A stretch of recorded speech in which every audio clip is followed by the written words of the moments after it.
keluar dari batas penyertaan Allah, itu namanya kehendak Tuhan, kehendak Allah yang diizinkan. Dia bukan kehendak Tuhan yang sempurna lagi. Tapi kalau kamu maksa, begitulah bahasanya, kalau kamu memaksa aku izinkan. Tapi di area itu sudah bukan lagi wilayah milik Tuhan atau milik setan. You're on your own. Kau berdiri sendiri.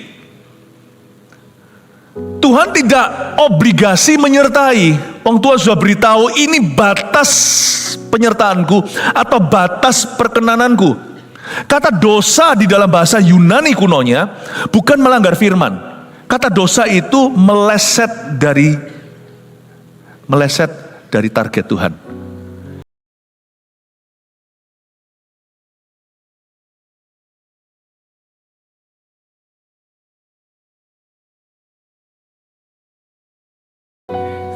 Terima kasih Yesus, kau dengar doa kami. Sampaikan sabdamu, kami mau dengar firman-Mu. Sembunyikan hamba-Mu di balik salib-Mu. Dalam nama Yesus, haleluya. Amin, amin. Shalom semuanya. Hari-hari ini jangan lupa untuk mendoakan terus ya. Semua saudara-saudara kita sebangsa yang ada di Sumatera yang sedang menderita. Doakan terus supaya MSP bisa segera melakukan semua yang dibutuhkan. Kita akan bergerak mati-matian untuk melakukan sesuatu. Katakan shalom satu sama lainnya kanan kirinya sebelum Anda duduk kembali. Mari kita Bible study, silakan duduk. Ada 5 kali kebaktian, saya sampaikan rema-rema yang unik dan khusus. Sayangnya setiap ibadah hanya dibatasi 1 jam untuk firman sebelum kebaktian berikutnya. Karena itu Bapak Ibu Saudara, tolong kejar ketinggalan Anda. Jangan ketinggalan satupun suara pengembalaan karena pasti kaya raya dengan rema. Ibadah 1 tadi saya sampaikan tentang sikap hati kita yang menentukan berkat kutuk kita. Lalu kemudian nanti ibadah berikutnya itu dia judulnya jangan kehilangan Tuhan. Saya tunjukkan asal kita tidak kehilangan Tuhan, kita bisa kehilangan apapun juga, bahasa Inggrisnya we can retrieve them. Segala sesuatu bisa dipulihkan, kecuali kalau kita kehilangan Tuhan.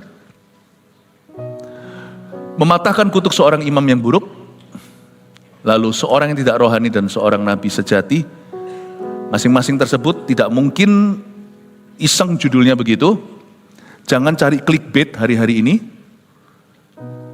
Benar-benar carilah protein-protein sejati dalam firman. Saya yakin pertumbuhan kita akan terjadi lewat suara pengembalaan. Tadi waktu worship, saya terharu sekali. Tuhan nyatakan kepada saya, visi kita temanya tahun 2027. 2026 tentunya kita semua tahu, tunggu akhir tahun saya akan bagikan The Year of Unity and Open Heavens, tahun persatuan dan surga terbuka. Apa artinya nanti tunggu saya jabarkan. Kalau Anda tidak bisa hadir di onsite-nya, online-nya jadi. Tapi tadi saya diterima sesuatu tentang 2027. God is so good, saya tahu Tuhan sangat cinta sama jemaat ini. Jauh-jauh hari Tuhan sudah kasih pewahyuan baru. Tapi nanti saya tidak akan beritahukan dulu. Nanti pada waktunya semua indah dan akan diceritakan. Tapi hari ini mari kita belajar dulu di kebaktian sekarang dengan judul Jangan Memaksa Tuhan. Saya tidak akan sediakan 3 poin sederhana seperti biasanya. Anda harus mencatat sendiri rema apa yang Anda terima. Karena itu mari kita buka telinga rohani kita. Tuhan Allah Roh Kudus hendak berbicara. Kita baca dari sebuah kejadian yang memilukan ketika bangsa Israel kalah perang. Meskipun mereka paksa Tuhan ke medan perang bersama mereka, percuma. Kita lihat 1 Samuel pasal 4 ayat 1b sampai ayat 10, saya bacakan semua lebih dahulu. Tabut Tuhan dirampas. Orang Israel maju berperang melawan orang Filistin dan berkemah dekat Eben Haiser, sedang orang Filistin berkemah di Afek. Orang Filistin mengatur barisannya berhadapan dengan orang Israel. Ketika pertempuran menghebat, terpukullah kala orang Israel oleh orang Filistin yang menewaskan kira-kira 4.000 orang di medan pertempuran itu. Coba katakan 4.000 orang mati. Oke. Ketika tentara itu kembali ke perkemahan, berkatalah para tua-tua Israel, mengapa Tuhan membuat kita terpukul kalah oleh orang Filistin pada hari ini? Marilah kita mengambil dari Silo tabut perjanjian Tuhan, supaya Ia datang ke tengah-tengah kita dan melepaskan kita dari tangan musuh kita. Kemudian bangsa itu menyuruh orang ke Silo, lalu mereka mengangkat dari sana tabut perjanjian Tuhan semesta alam yang bersemayam di atas para kerub. Kedua anak Eli, Hofni dan Pinehas, ada di sana dekat tabut perjanjian Allah itu. Segera sesudah tabut perjanjian Tuhan sampai ke perkemahan, bersoraklah seluruh orang Israel dengan nyaring sehingga bumi bergetar. Wow, meriah. Dan orang Filistin yang mendengar bunyi sorak itu berkata, "Oh, apakah bunyi sorak yang nyaring di perkemahan orang Ibrani itu?" Ketika diketahui mereka bahwa tabut Tuhan telah sampai ke perkemahan itu, ketakutanlah orang-orang Filistin tersebut, sebab kata mereka, Allah mereka telah datang ke perkemahan itu. Dan mereka berkata, celakalah kita, sebab seperti itu belum pernah terjadi dahulu. Celakalah kita, siapakah yang menolong kita dari tangan Allah yang maha dahsyat ini? Inilah juga Allah yang telah menghajar orang Mesir dengan berbagai-bagai tulah di padang gurun. Kuatkanlah hatimu dan berlakulah seperti laki-laki, hai orang Filistin, supaya kamu jangan menjadi budak orang Ibrani itu, seperti mereka dahulu menjadi budakmu. Berlakulah seperti laki-laki dan berperanglah. Lalu berperanglah orang Filistin sehingga orang Israel terpukul kalah. Mereka melarikan diri masing-masing ke kemahnya. Amatlah besar kekalahan itu. Dari pihak Israel gugur 30.000 orang pasukan berjalan kaki. Katakan 30.000 orang mati. Oke, kita tidak bahas orang mati, kita bahas orang hidup. Makanya firman ini akan menjadi guiding light, menjadi terang di jalan Anda. Menjelang akhir tahun, mari kita benar-benar bangun hubungan kita lebih sungguh dengan Tuhan. Dan kita akan melihat jebakan-jebakannya di mana. Kebaktian tadi pagi, saya cerita tentang sikap hati. Saya jelaskan hal-hal praktis sampai tepat janji, tepat waktu segala. Mengorangkan Tuhan. Kebaktian sekarang, mari kita membedakan antara kita beriman dan memaksa Tuhan. Karena kita semua pasti punya agenda. Dan Tuhan itu tidak pernah membiarkan, Tuhan itu tidak pernah merampas kebebasan kita. Hanya karena ada ayat atau doa, bukan kehendakku tapi kehendakmu jadi, bukan selalu kehendak Tuhan yang, bukan hanya kehendak Tuhan melulu yang terjadi, Tuhan juga memberikan kepada kita ruang untuk kebutuhan dan keinginan kita. Makanya ada perintah, ada ajaran, mintalah. Mintalah itu inisiatifnya dari kita. Kita menentukan apa yang kita minta. Kalau enggak permintaan itu berarti basa-basi dong atau abal-abal. Berarti ada ruang di mana Tuhan mengindahkan keinginan kita. Di akhir tahun ini mari kita tahu kehendak Tuhan lebih dulu. Sehingga nanti kita jangan sampai berakhir memaksa Tuhan. Padahal kita kira kita sedang beriman. Mari kita lihat sekarang ayat ini cerita tentang bagaimana bangsa Israel kalah perang. Pertama mati 4.000 orang, lalu mati 30.000 orang. Di sini kita akan menyelidiki keseriusan dosa memaksa Tuhan. Orang kalau bebal hati itu tidak dengar-dengaran dengan Tuhan. Ini bukan lagi soal permintaan, ini sudah soal pemberontakan. Makanya itu sebelum kita minta, kita sudah harus punya terlebih dahulu hubungan dengan Tuhan. Mari kita lihat sekarang latar belakangnya supaya kita tahu bahwa kenapa bangsa Israel kesannya memaksa dan kenapa akhirnya mereka kena murka Allah. Ayat 1b ceritanya mulai begini. Orang Israel maju berperang melawan orang Filistin. Ini di zamannya bangsa Israel memberontak. Ini yang disebut dengan sejarah gelap bangsa Yahudi. Orang Israel saat itu ya di bawah kepemimpinan bukan seorang raja atau presiden, tapi seorang imam besar namanya Eli. Dan imam ini tidak becus memimpin, guru kencing berdiri, murid kencing berlari. Kalau imam dalam satu keluarga nggak benar, kemungkinan kecil anak-anaknya jadi orang benar. Dan kalau pemimpin dalam perusahaan itu nggak betul, banyak korupsi nanti di bawah. Kalau pendeta hidupnya tidak betul alias skandal, maka jemaatnya tak mungkin sehat. Paling ada 1-2, 5 roti 2 ikan. Sisanya semua apel yang masam, dan semua ikan yang busuk. Penting sekali untuk kita tahu bahwa keputusan kita mempengaruhi orang lain. Belum lagi mempengaruhi diri sendiri. Orang Israel maju berperang, salah musimnya. Ini bukan musimnya mereka pergi berperang, ini musimnya cari Tuhan. Harusnya mereka tutup pintu di belakang mereka. Mereka pergi berperang. Bukannya Tuhan itu tidak mau sertai peperangan mereka. Bahkan ada ayatnya di Zakaria. Tuhan adalah seperti pahlawan yang pergi berperang dengan kita. Dia bersorak-sorai karena kita. Dia bertempik sorak karena umatnya. God is ready to go to battle with you. Tuhan selalu siap untuk pergi berperang denganmu. Tetapi seringkali sebelum itu terjadi, kita harus bangun dulu mezbah kita yang runtuh. Ini musimnya bangsa Israel harusnya bertobat dan introspeksi. Harusnya mereka itu masuk hadirat Allah. Lebih sering, lebih sungguh, lebih dalam lagi. Karena Tuhan, mereka sedang dalam kondisi tidak baik-baik dengan Tuhan. Nah kalau kondisi kita nggak baik-baik, lalu habis itu punya anak. Makanya itu pernikahan harus kokoh sebelum dikaruniai putra-putri. Kita kondisi nggak baik-baik,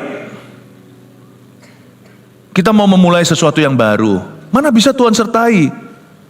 Itu sama dengan suami istri, hubungannya lagi bermasalah, lalu mereka pergi kencan berdua, honeymoon pun gak jadi.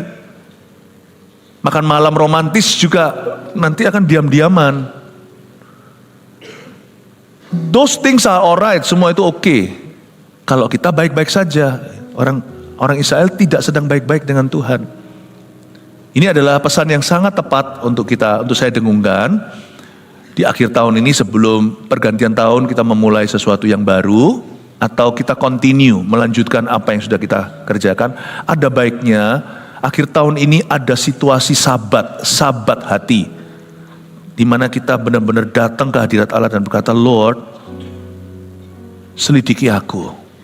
Lihat hatiku Tuhan. Orang Israel maju berperang melawan orang Filistin. Dan mereka berkemah dekat Eben Hezer. Sedang orang Filistin berkemah di Afek. Peduli amat orang Filistin di Afek dah, di manalah. Mari kita selidiki, mari kita investigasi lokasi tempat bangsa Israel berkemah ini ada arti profetik di dalamnya. Eben Hezer. Coba katakan Eben Hezer. Itu artinya sampai di sini Tuhan sudah menyertai. Itu nama bagus. Salah satu musisi kita, pemusik namanya Eben Hezer, anaknya Pastor Samuel Handoko. Itu namanya baik sekali, bagus sekali. Artinya sampai di sini Tuhan telah menyertai. Penting loh, jangan selalu minta penyertaan lagi. Di setiap kilometer berapa kita perlu berhenti dan kita berkata, Tuhan terima kasih. Supaya hati kita diperbarui, karena kita semua itu gak ada satupun yang bisa sprint atau lari sekencang-kencangnya jarak panjang. Atlet pun hanya bisa 100 meter, 200 meter, mereka sprint sekuat tenaga. Kalau pakai gaya gitu maraton bisa mati di tengah jalan. Saya senang sekali karena kita itu tiap hari selalu ada posnya dengan Tuhan. Tiap pagi kita saat teduh secara pribadi atau mungkin Anda malam harinya. Orang Kristen itu pasti diperbaharui setiap seminggu sekali datang ke gereja. Jangan skip gereja. Gereja adalah reuni yang penting supaya kita itu tidak tunggu 7 bulan baru ganti oli. Manusia itu diciptakan supaya setiap hari ke-7 dia istirahat. Istirahat bukan nganggur, istirahat untuk cari Tuhan. Taruh semua kebisinganmu. Kalau memang toko Anda harus buka hari Minggu diharuskan, maka pilihlah. Mungkin ibadah tetap hari Minggu, gereja tidak bisa menyesuaikan dengan semua hari off-nya jemaat. Ya mungkin Anda Senin istirahat, Minggu ibadah sekali, lalu kembali ke toko lagi, monggo silakan. Tapi selalu harus ada hari ke-7 di mana kita stop dan rehat sebentar. Jangan dipakai untuk hobi dan sebagainya, itu nomor 2. Jalan-jalan segalanya. Hari Sabat itu cari Tuhan. Penting ada satu milestone, kayak manusia hidup itu kan juga ada, ya, tergantung tradisi. Menurut saya tradisi itu bukan kepercayaan. It's okay, asal tidak ada superstisi di dalamnya. Bayi 1 bulan syukuran. Mau Anda setiap bulan syukuran ya terserah. Ada juga yang sweet 17-an, kalau di luar negeri malah justru sweet 16 umur 16. Nanti oleh orang tua ya 50 tahun dirayakan. Ya kan, nanti umur 70 dirayakan atau ulang tahun pernikahan. Wow, golden anniversary. Manusia selalu cari cara untuk stop dan thanksgiving dulu, bersyukur, berterima kasih. Stop dan berdoa, stop dan memperbaharui komitmennya, bangun kembali, renovasi mezbahnya. It's okay. Ya. Ada yang umur 5 tahun anaknya dirayakan, tapi kita setiap tahun dirayakan loh, happy birthday to you. Padahal kita gak dirayakan juga tambah tua. Kenapa sih dirayakan? Karena kita mau orang tersebut merasa dihargai. Bahwa kehadirannya di dunia diinginkan. Kelahirannya itu dirayakan. Tuhan kasih kita itu hari ke-7.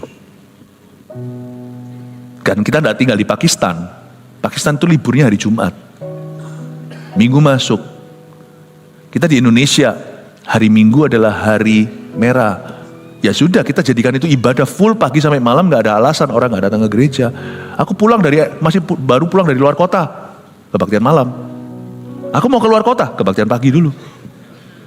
Gak ada alasan. Why? Ebenezer adalah tempat stop. Stop and renew your love. Memperbaharui kasihmu, memperbaharui imanmu dan pengharapanmu. Stop untuk mendengar suara Tuhan. Tapi Ebenezer juga sebuah peringatan. Artinya sampai di sini Tuhan sudah sertai. Berarti dalam hidup kita ada yang namanya batas-batas penyertaan Allah. Jangan cobai Tuhan. Ya, bukan hanya jangan cobai Tuhan. Please jangan nyerempet. Ada batas-batas penyertaan Tuhan. Don't try your luck. Jangan coba keberuntunganmu. Karena ikut Tuhan tuh gak untung-untungan. Kita harus punya knowledge, pengetahuan. Mana batas-batas penyertaannya. Kalau Tuhan berkata jangan jadi pasangan yang tidak sepadan, jangan cari orang dari kepercayaan lain untuk jadi pacar. Jangan cobai Tuhan, wong Tuhan sudah bilang jangan. Loh, kalau orang kerja di perusahaan kita, berbagai macam kepercayaan, Bhinneka Tunggal Ika, gak apa-apa. Karena dalam pekerjaan yang utama adalah performanya. Kristen gak tentu lebih bagus loh. Nanti saya jelaskan, kalau Kristen itu nyantai, kiranya dia punya kasih karunia. Dia lebih malas dari orang-orang sekuler yang tidak, dia lebih malas daripada orang-orang yang belum percaya. No, tetap dalam profesi kita ada standar. Tapi kalau kita mau kongsian sama orang, terus hanya karena ada pasarnya, ada peluangnya, lalu kita kongsian dengan orang tidak melihat profil portfolio orang itu sesungguhnya, dia itu siapa, percayanya apa, nanti kita akan susah di belakang. Sini maunya doa sama Tuhan, nanti dia datang bawa jimat-jimat. Kan Tuhan sudah bilang jangan jadi pasangan gak sepadan. Ya susah. Jangan kau cobai Tuhan. Kalau Tuhan sudah memberimu batas-batas boundary, hormati itu, jangan kau geser. Jangan kompromi hal-hal yang Tuhan bilang, hati-hati. Berkemah dekat Ebenezer, mereka tidak menghormati batas-batas penyertaan Allah dalam hidup mereka. Mereka berani masuk ke area abu-abu. Ebenezer bukan hanya artinya batas-batas penyertaan Allah, tapi juga di area-area netral. Tahu gak, kayak bayangkan seperti Korea Utara dan Korea Selatan. Itu di tengah-tengah ada satu daerah, ada satu wilayah yang disebut wilayah netral. Masuk ke situ itu bukan milik Korea Korsel, bukan milik Korut.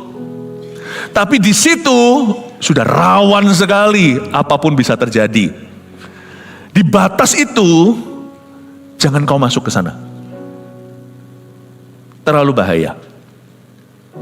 Keluar dari batas penyertaan Allah, itu namanya kehendak Tuhan, kehendak Allah yang diizinkan. Dia bukan kehendak Tuhan yang sempurna lagi. Tapi kalau kamu maksa, begitulah bahasanya, kalau kamu memaksa aku izinkan. Tapi di area itu sudah bukan lagi wilayah milik Tuhan atau milik setan. You're on your own. Kau berdiri sendiri. Tuhan tidak obligasi menyertai. Tuhan sudah beritahu ini batas penyertaanku atau batas perkenananku. Kata dosa di dalam bahasa Yunani kunonya bukan melanggar firman. Kata dosa itu meleset dari target Tuhan. Itu seperti orang yang main dart, apa itu yang dilemparkan lalu ke tengah-tengah, terus ada lingkaran di luarnya, lingkaran lagi lebih besar.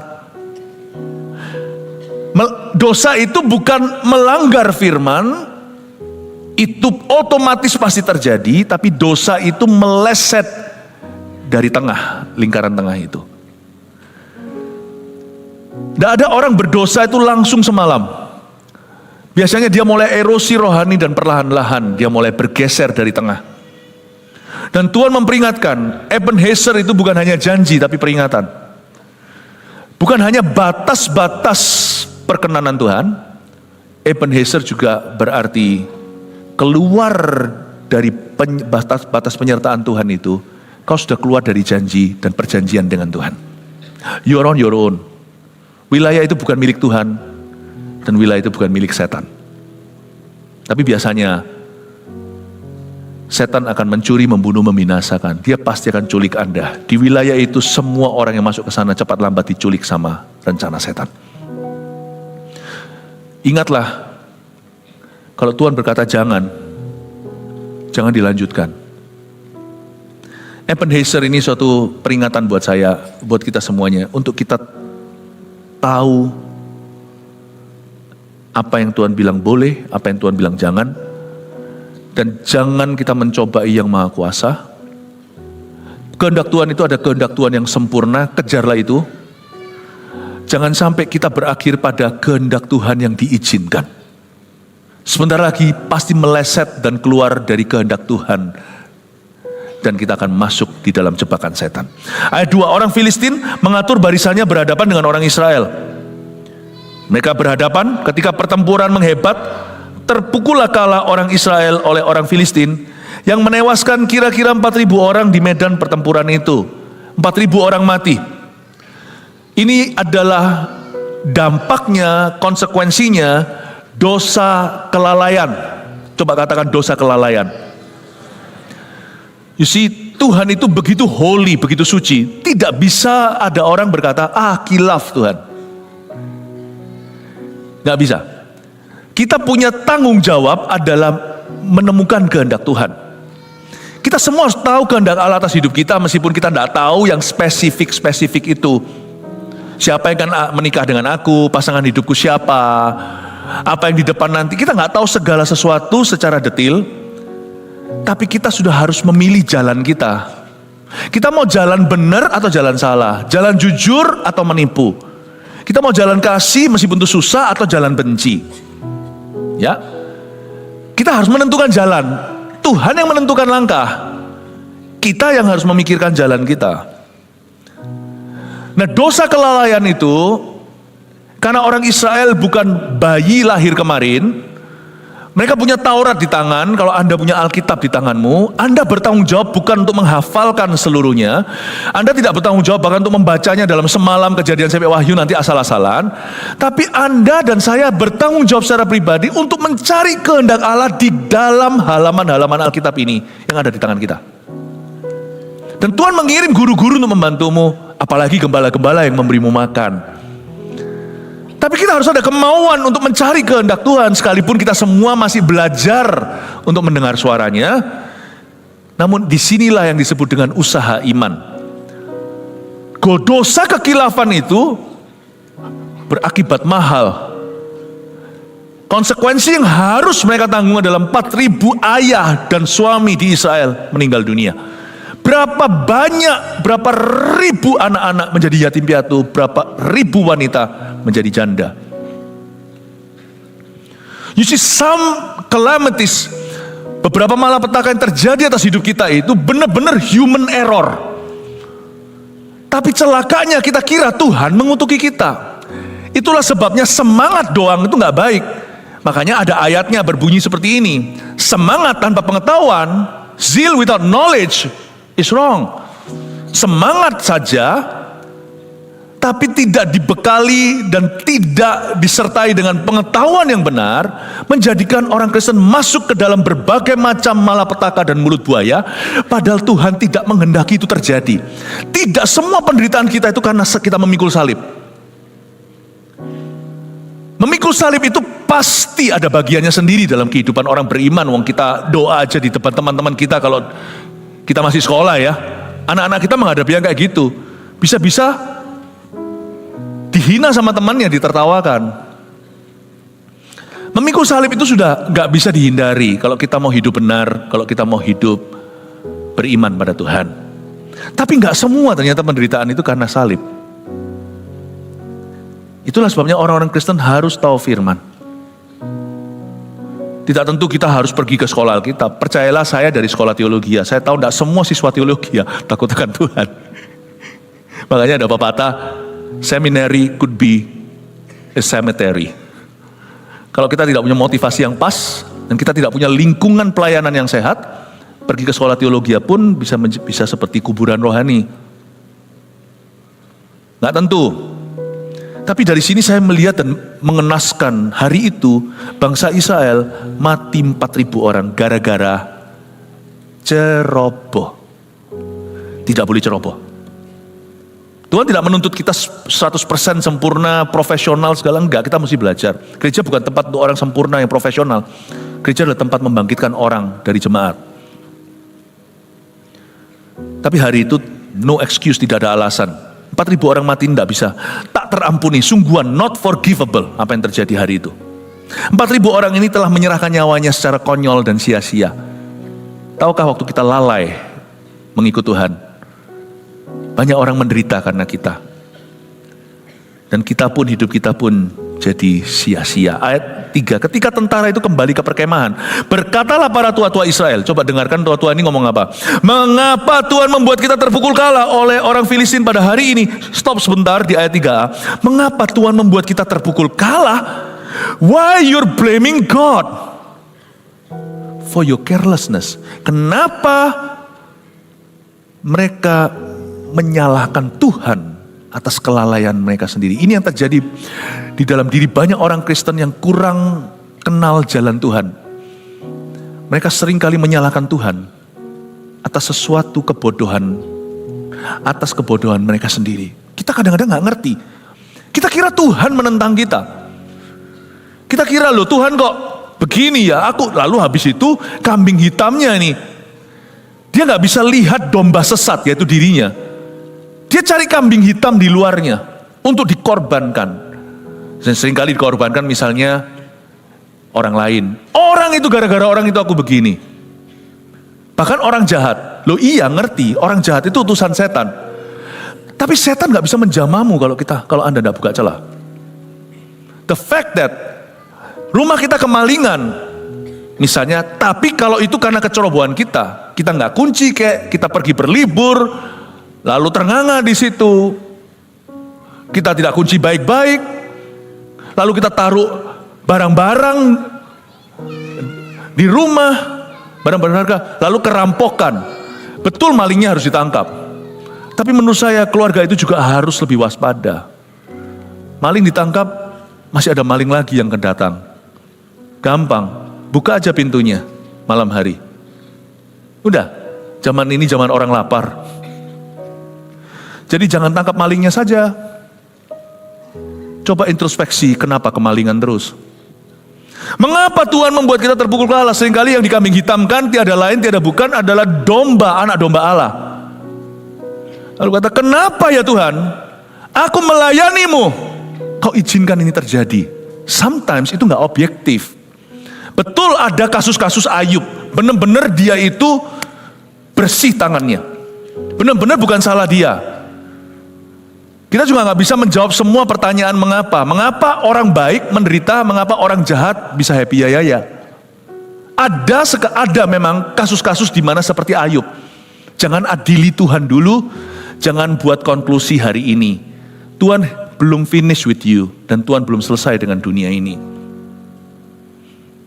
Tapi kita harus bedakan kasus per kasus. Ada pula kasus-kasus di mana orang tersebut mengalami sesuatu yang buruk bukan karena situasi dalam hidupnya, tapi karena dirinya sendiri. Dan kita bisa pakai Tuhan sebagai sansak kita untuk kita tinjui dalam amarah, kemarahan, dalam kekecewaan. Lalu kita bisa tuding-tuding dan salahkan sesuatu yang sama sekali bukan duduk perkaranya. Misalnya, kenapa aku pelayanan tapi kok aku mengalami kesialan? Loh, pelayanan itu sukacita. We do it for Jesus, bukan karena pamrih kita mau dapat apa. Tetapi misalnya, kalau kita membuat investasi seperti zaman-zaman dulu, ada yang investasi bodong.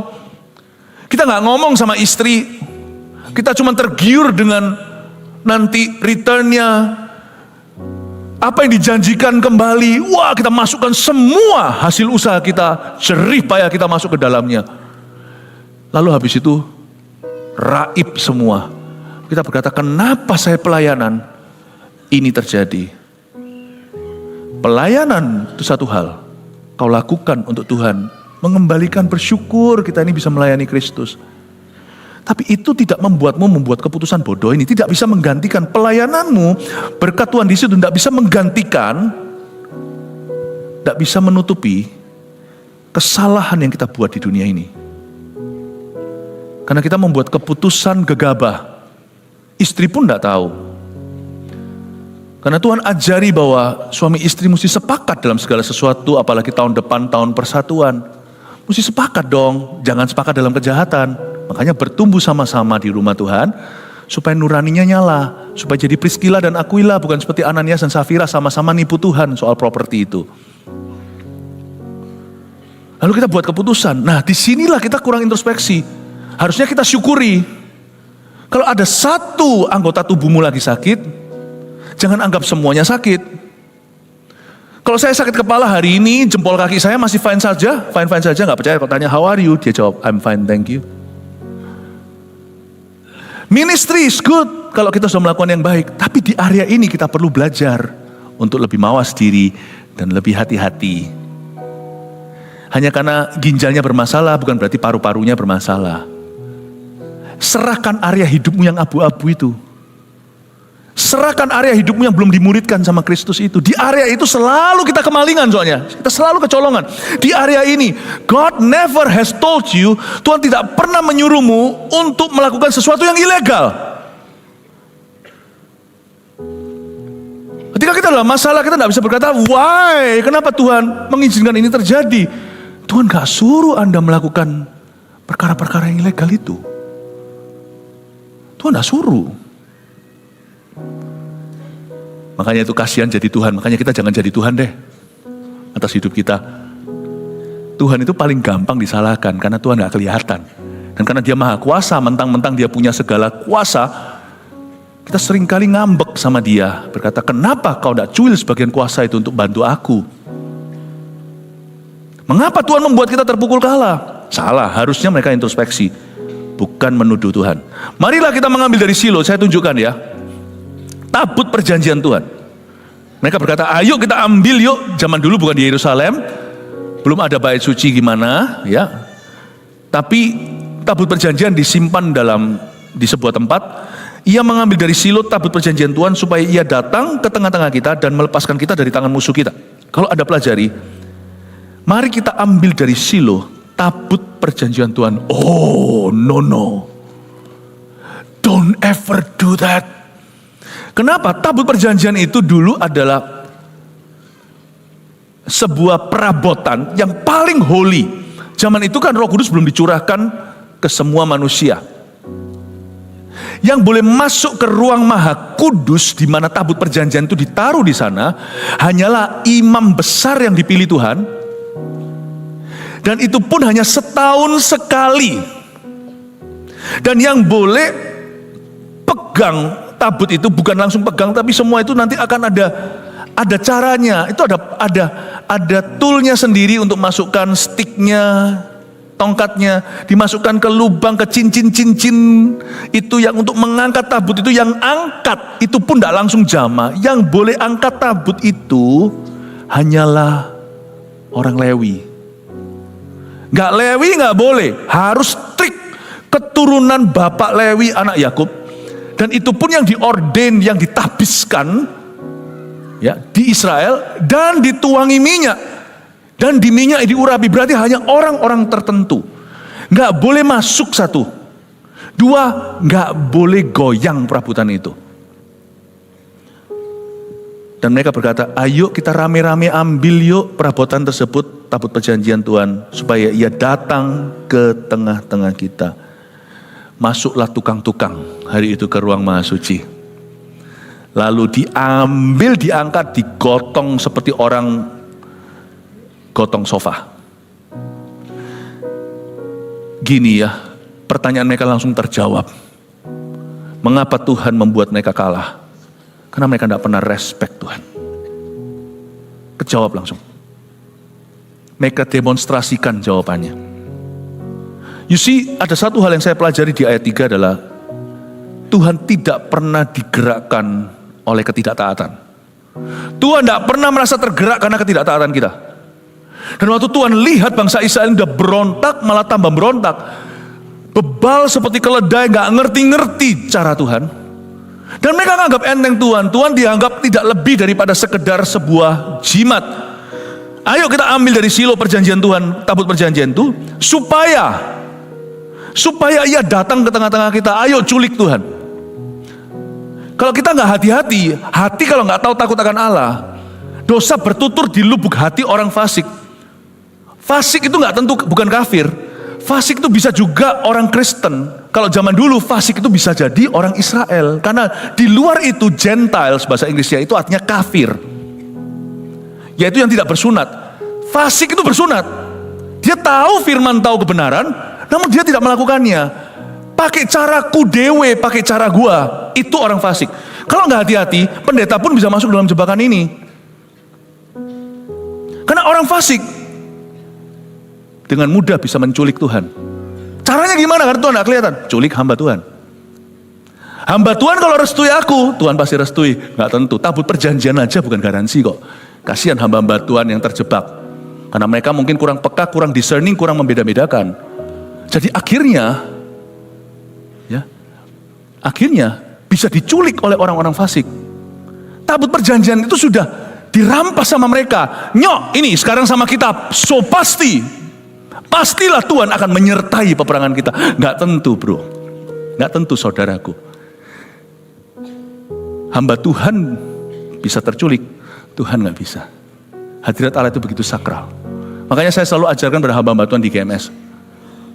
Untuk kita ini hambanya Tuhan. Sebelum kita itu melayani jemaat, kita itu hambanya Tuhan dulu. We belong to God. We belong to God. Marilah kita mengambil dari Silo tabut perjanjian itu, supaya ia datang ke tengah-tengah kita dan melepaskan kita dari tangan musuh kita. Tuhan dianggap sebagai good luck charm atau dianggap sebagai jimat. Hari itu sesuatu yang buruk terjadi. Mereka menodai ruang maha suci, masuk tukang-tukang, diangkat gitu mentah-mentah. Ayo sekarang mau gak mau Tuhan pasti sertai kita. Kenapa? Karena tabut perjanjian ini punya satu histori, sejarahnya sangar. Tabut yang sama, ini bukan replika. Tabut yang sama itu mereka bawa. Ini tabut yang sama zamannya Yosua itu loh, membelah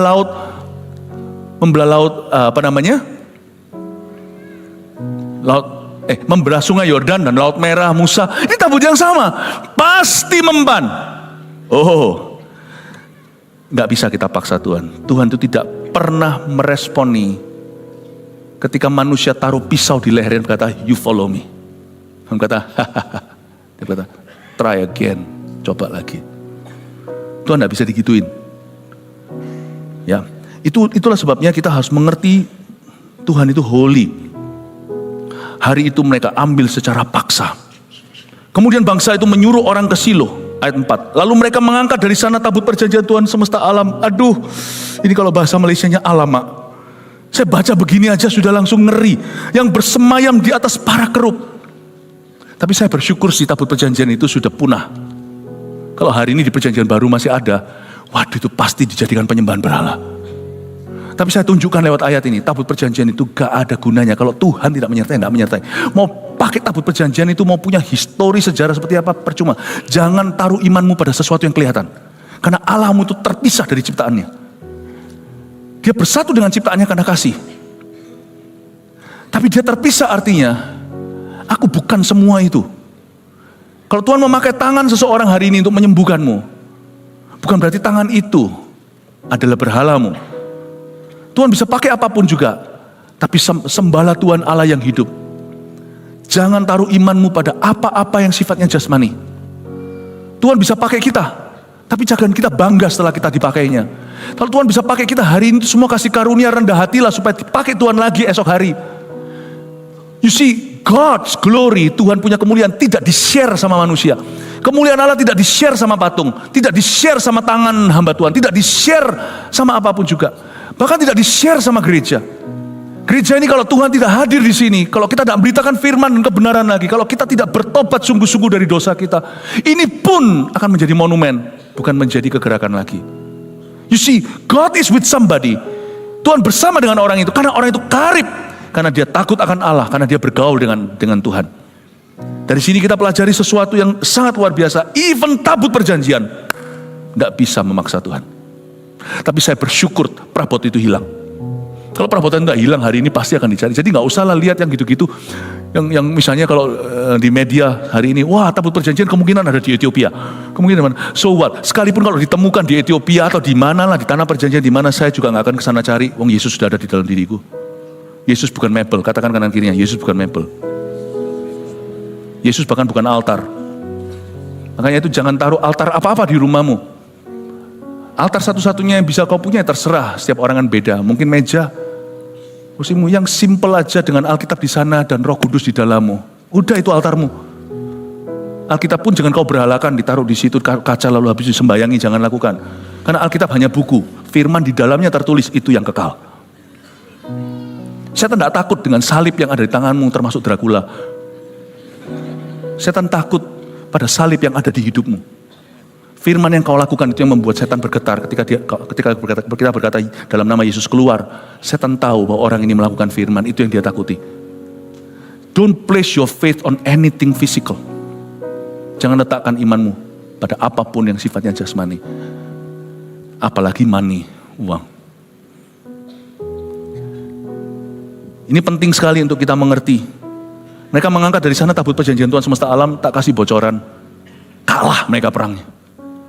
Mau 1000 semua pendeta di seluruh dunia itu dukung bisnismu. Kalau Anda tidak benar sama Tuhan, bisnismu juga tidak akan ada Tuhan di dalamnya penyertaan.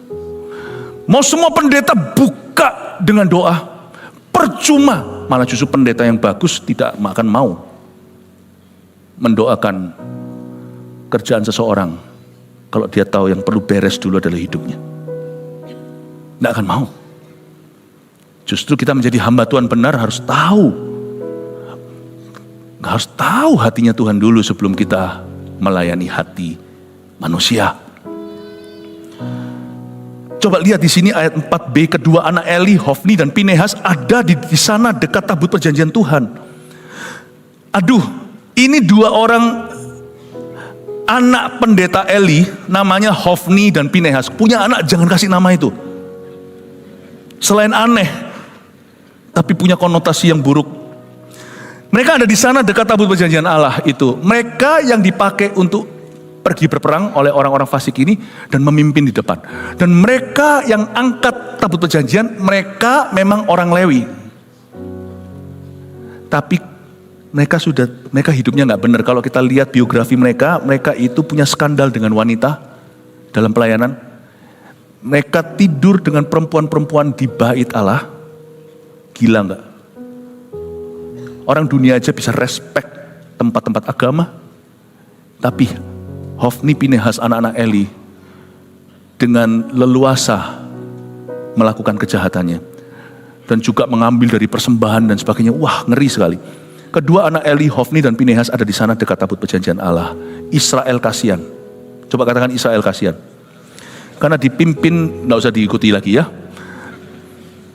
Israel kasihan karena dipimpin oleh dua orang imam yang sudah ditolak Tuhan. Kasihanlah keluarga yang dipimpin oleh seorang ayah yang tidak berkenan pada Allah. Kasihanlah sebuah perusahaan yang dipimpin oleh seorang bos yang menantang Tuhan. Kasihanlah pelayanan yang dipimpin oleh pendeta-pendeta yang sudah tidak berjalan dengan Tuhan. Masih ada nggak orang benar di dalam kasus seperti ini? 5 roti 2 ikan. Saya percaya ada satu kata dalam bahasa Inggrisnya, remnant. Remnant itu artinya orang-orang yang disisakan oleh Tuhan. Selalu akan ada. Tuhan itu setia dalam setiap konteks hidup manusia. Tuhan selalu meninggalkan suatu benih terakhir untuk kemuliaannya. Pasti ada 5 roti 2 ikan. Di dalam situasi buruk misalnya seorang pendeta skandal atau seorang bos, seorang pemilik usaha atau pemimpin usaha yang sangat-sangat tidak takut akan Tuhan, atau seorang ayah yang hidup di dalam dosa yang disengaja, selalu akan ada 5 roti 2 ikan. Tetapi kalau ayah itu berkenan, kalau bos itu takut akan Tuhan, kalau pendeta itu bukan hanya diterima tapi diurapi oleh Tuhan, di bawahnya bukan 5 roti 2 ikan, bukan remnan, di bawahnya itu 5.000 orang makan. Bedanya antara UMR minimalis dengan maksimum, di sini imam yang takut akan Tuhan ini akan memaksimalkan. Dalam pemaksimalan kasih karunia Allah di bawahnya mesti masih akan ada Ananias dan Safira di dalamnya. Yesus aja 12 ada Yudas. Tapi kalau yang mimpin 12 orang itu Yudas, paling sisa 1 murid yang seperti Yesus. Saya ajak mikir sedikit. Paham ya maksudnya Bapak Ibu Saudara? Bedanya maksimum dengan minimal. Bedanya di imam. Jadilah imam yang benar. Tahun depan keputusan kita itu sangat mempengaruhi orang lain. Aduh Hofni dan Pinehas. What do you think you're doing? Ini kan kita sama-sama profesi pendeta. Waktu saya baca begitu saya sedih dan kata, aduh Hofni ya, nikam ya. Ngapain kamu? Gak takut tak kamu sama Tuhan? Inilah penjahat sesungguhnya. Bahasa Inggrisnya the culprits we found. Inilah kancilnya, kita tahu sekarang. You see, guru kencing berdiri, murid kencing berlari. Jangan kejar berkat. Ingat tanggung jawabmu, bawa ke kaki Tuhan. Next year, be a good leader. Jadilah pemimpin yang baik. Amin. Kasih tepuk tangan untuk Tuhan. Saya tidak minta macam-macam. Kita jangan minta rezeki. Malah justru kita harus tahan. Berikan pada kami rezeki kami yang secukupnya. Enough Tuhan. Jangan minta lebih sebelum Anda bisa mengelola yang ada. 5 roti 2 ikanmu kelola dengan baik, keluargamu. Kelola dengan baik. Kalau Anda CGL, CG-nya. Kalau Anda di atasnya, coach-nya, CG-CG di bawah Anda. Pastikan orang-orangnya sehat. Ya. Kita bukan mengejar angka. Tapi yang kita kejar adalah perkenanan Allah. Angka nanti akan Tuhan tambahkan. Amin Bapak Ibu. Segera sesudah tabut perjanjian Tuhan sampai ke perkemahan, bersoraklah seluruh orang Israel dengan nyaring sehingga bumi bergetar. Dan orang Filistin yang mendengar bunyi sorak itu berkata, apakah bunyi sorak yang nyaring di perkemahan orang Ibrani itu? Ketika diketahui mereka bahwa tabut Tuhan telah sampai ke perkemahan itu, ketakutanlah orang Filistin, sebab kata mereka, Allah mereka telah datang ke perkemahan itu. Dan mereka berkata, celakalah kita, sebab seperti itu belum pernah terjadi dahulu. Bapak Ibu, ayat 5 ini kita simak. Segera sesudah tabut perjanjian Tuhan sampai ke kemah, orang Israel bangkit semangatnya. You see, saya bersyukur di gereja kita memuji Tuhan dengan ekspresi. Wah, kita melompat-lompat segalanya. Saya juga sama. Saya kalau bisa lompat lebih tinggi, saya lompat lebih tinggi. Cuman sekarang bukan before 30. Ekspresi jangan mati. Jangan kita percaya orang yang berkata yang penting pokoknya hanya hatinya. Yang bener aja. Sama pacar aja gak cuma hatinya, kita harus ekspresikan I love you, aku cinta padamu. Sama Tuhan apalagi. Kok kalah kita sama hewan piaraan, anjing contohnya. Anjing-anjing piaraan di rumah kami. Kalau saya datang itu, sudah. Apa itu namanya itu, ekornya sudah sampai, dia sudah tidak berhenti di ekor, sudah setengah badan sudah ikut goyang. Anjing kecil, anjing besar. Saya kira Tuhan ciptakan mereka itu untuk ingatkan manusia gimana kita harus mengeluhkan, adore atau kita mengagungkan Tuhan. Yang gitu di video yang gini. Nanti viral. Saya nggak berkata ekspresi tidak penting.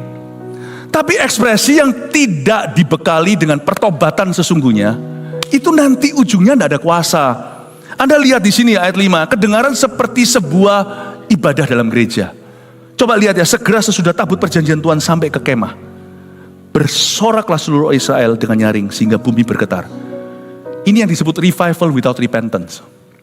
Ini namanya kebangunan rohani, KKR tanpa pertobatan.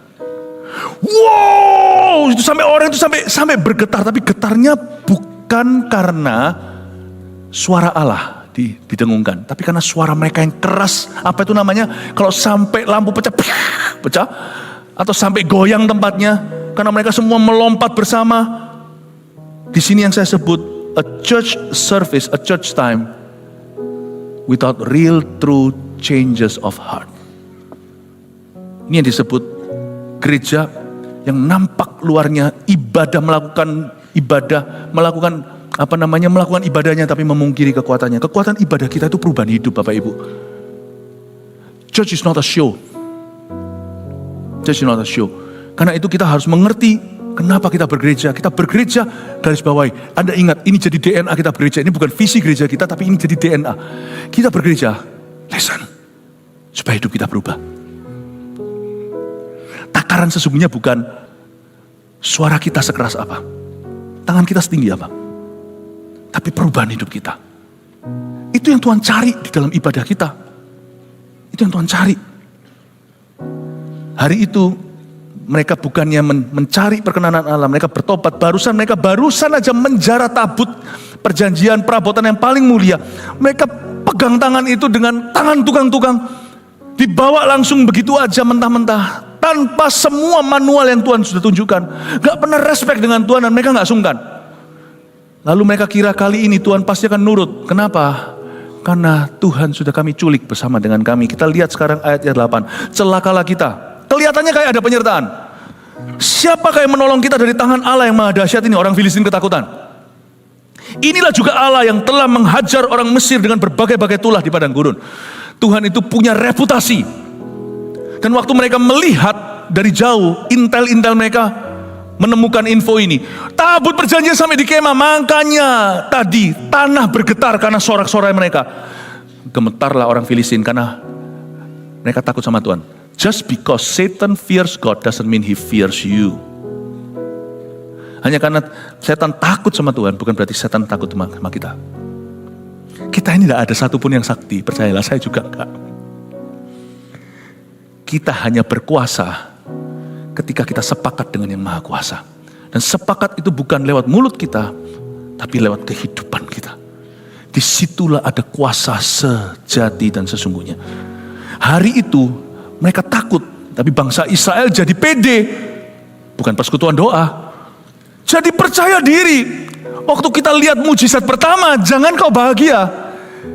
Karena kemenangan yang sesungguhnya tidak terjadi di step 1. Tapi di langkah terakhir. Ikut Tuhan itu jangan hanya melihat yang di permukaan. Mereka waktu melihat, bangsa Israel melihat orang Filistinnya gemetar, mereka tambah percaya diri. Makanya itu ada orang yang hidupnya gak berkenan, tetap ada berkat Tuhan. Tahun-tahun pertama. Oh, lihat ini berkat Tuhan. Don't be happy yet, my brother. Don't be happy yet. Kalau kita hari ini punya uang, punya segalanya, tapi hidup kita gak keruan, istri 2. Kalau kita hari ini bisnis apapun berhasil, contohnya ya, pakai bahasa marketplace, tapi kita gebukin istri.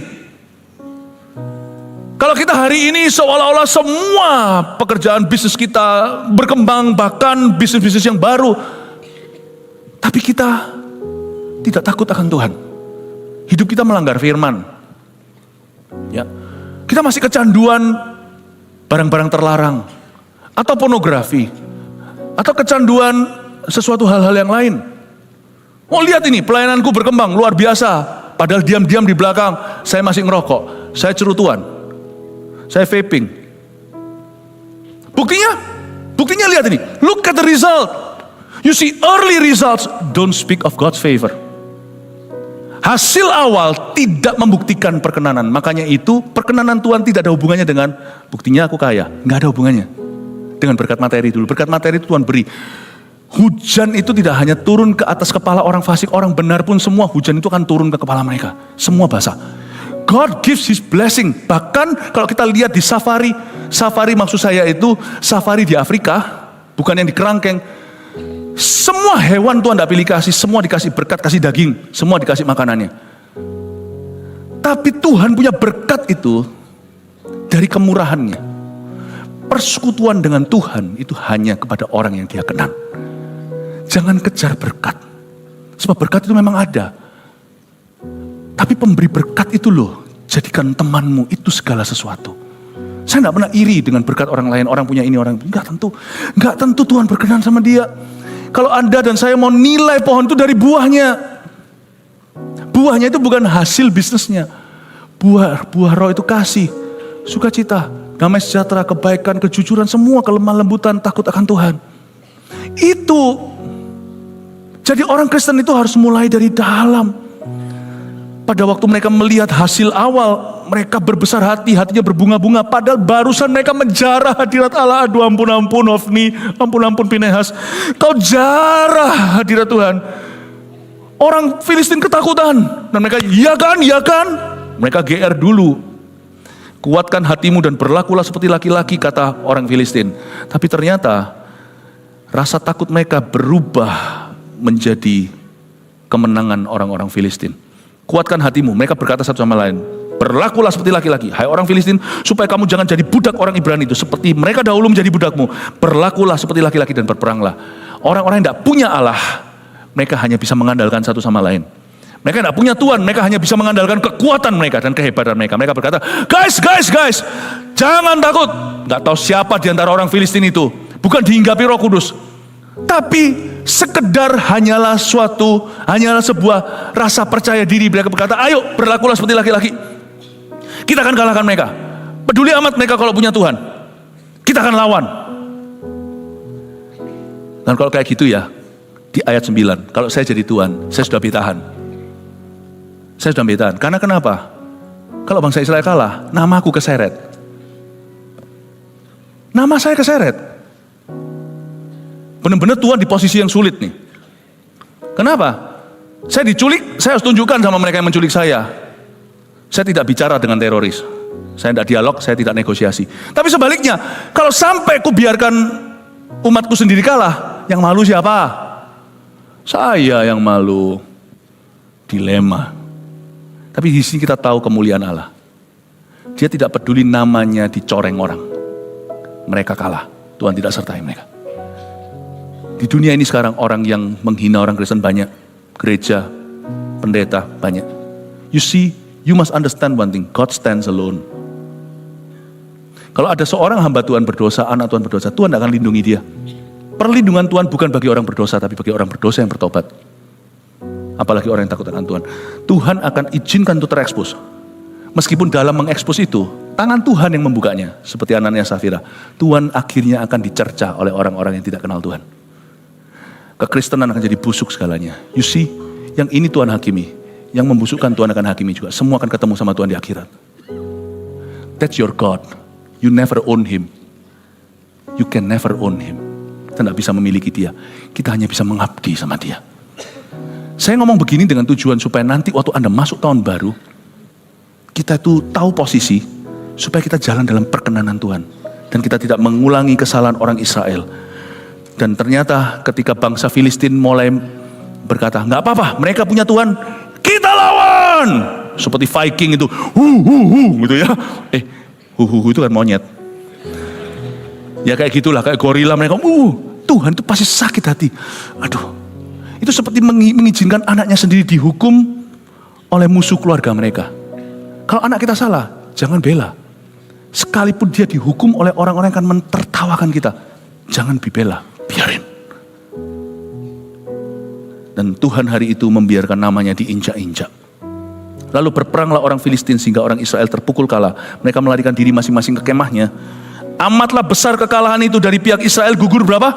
30.000 orang pasukan berjalan kaki Saban. Tadi waktu dalam dosa kelalaian mereka mati 4.000. Dalam dosa memaksa Tuhan mereka mati 30.000. Now you know God is glorious, don't you? Waktu dipaksa 30.000 tewas. Waktu mereka lalai 4.000. Harganya lebih mahal kalau maksa Tuhan. Tuhan tidak bisa diculik. Tapi singkat cerita ya, nanti lain kali aja saya bahas. Gimana pada waktu Tuhan akhirnya dirampas tabut perjanjian itu, ditaruh di kuil Dagon. Lucu, Tuhan cacah itu berhalanya. Tanpa tangan Israel. Dicacah itu. Hari pertama kepalanya decapitated, penggal. Itu patung Dagon itu terlempar kepalanya berapa meter. Lalu kemudian diangkat lagi. Satu ruangan, satu kamar. Tuhan sama setan disuruh satu kamar.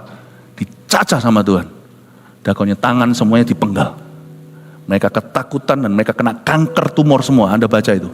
Sampai mereka gemetar, tidak tahu caranya gimana. Dikirimkan lewat lembu, disuruh jalan sendiri tuh lembu. Sampai masuk ke teritori Israel. Orang Filistin 5 kota itu ketakutan semua. Mereka tahu bahwa, oh ternyata umat Tuhan bisa begitu. Tuhannya beda. Tuhan itu tidak pernah kalah. Amatlah besar kekalahan dari pihak Israel, 30.000 orang pasukan. Lagi pula tabut Allah dirampas. Dan kedua anak Eli, Hofni dan Pinehas tewas. Hofni dan Pinehas tewas. Dengar baik-baik Bapak Ibu Saudara, sering ada satu ayat nanti. One day I will teach you hopefully. Dosa yang mendatangkan maut, itu apa? Saya tidak akan mengajarkan yang cuman baik-baik saja di gereja. Karena gereja kita bukan soal hura-hura. Gereja kita mau sesuatu yang nyata. Karena itu sampai Tuhan datang di gereja ini, dari waktu ke waktu saya pasti dengungkan repentance, pertobatan.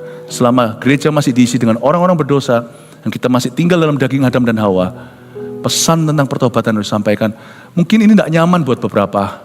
Bapak Ibu Saudara, jangan kita menjadi seperti orang Israel yang berkata, mengapa Tuhan membuat kita terpukul kalah? Sesungguhnya yang membuat mereka terpukul kalah adalah adanya area-area pemberontakan di dalam diri mereka yang tidak mau dibentuk Tuhan.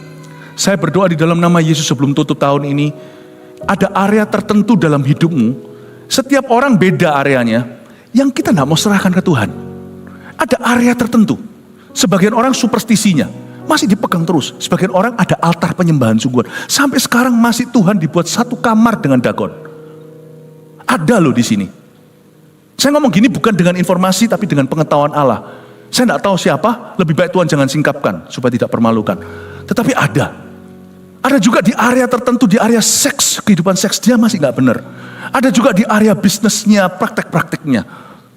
Bapak Ibu Saudara, please, ada area-area itu yang membuat Tuhan akan tidak pernah menyertaimu. Area-area itu kau serahkan, sebab Tuhan tidak bisa dipermainkan. Bapak Ibu Saudara, area-area tersebut Tuhan menunggu untuk kau serahkan kepadanya. Tuhan tidak bisa menyertai hidupmu, bukan tunggu kau sempurna. Tuhan tidak bisa menyertai kita kalau kita masih simpan dosa yang disengaja. Give that up to God. Give it up. Kalau tidak, semua ibadah kita itu akan percuma. Menjadi suatu suara keramaian tapi tidak ada kuasa di baliknya. Tuhan mau sesuatu yang real dipersembahkan. Area mana di dalam hidup kita yang kita harus persembahkan ke Tuhan sebelum akhir tahun ini. Dan kita berubah tahun depan, tidak lagi mengulangi. Tapi kabar baiknya, ada satu yang disebut dosa mendatangkan maut. Katakan dosa mendatangkan maut. Ini dilakukan oleh Eli, anak-anak Eli, Hofni dan Pinehas. So don't worry. Sebagian besar dari dosa yang mendatangkan maut yang ditulis di surat Paulus, bukanlah dosa yang dilakukan jemaat, tapi dosa yang dilakukan oleh pendeta. So don't worry. Kategori ini sedikit sekali jemaat masuk di dalamnya. Sebagian besar adalah hamba-hamba Tuhan. Doakan setiap pelayan-pelayan Tuhan, hamba-hamba Tuhan.